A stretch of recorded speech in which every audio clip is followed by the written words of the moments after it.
আসসালামু আলাইকুম রহমতুল্লাহ। আসেন দেখি থরসাব বিল্লাল ভাই কি বলে।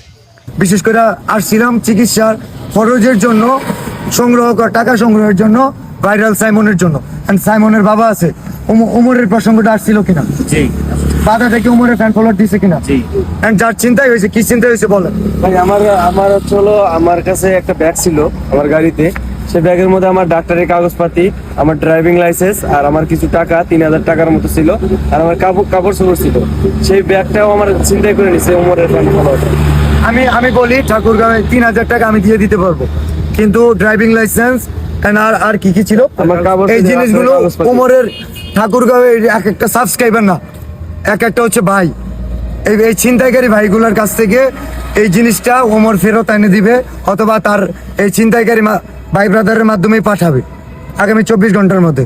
যদি না হয় এই উত্তরবঙ্গে ওমর বয়কট।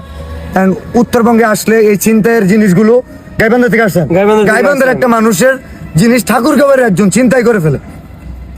এটা ফ্যান ফলোয়ার হচ্ছে উমরের, কেমন ফ্যান ফলোয়ার হয়েছে সেটার জবাব দিতে হবে আগামী 24 ঘন্টায়।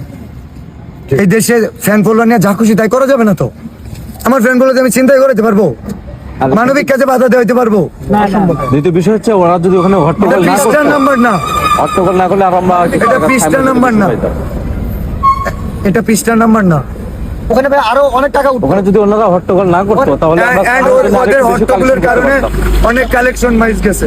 এই ক্ষতি সাইমনের কাছে একটা ছোট্ট বাচ্চার যে ক্ষতি করতে পারে, ওটা মানুষের বাচ্চা বলবো না, বলবে থরসাব বিল্লালের ভাষা ভালো না।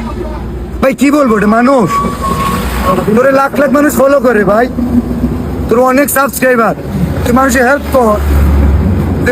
বাচ্চা 1 টাকা দিছে উমর, না 1 টাকা দিছে, আরো তো অনেকে ছিল ভাই, বাধা তো দেয় নাই। ভিডিও বানাই দেয়। কথা বলেন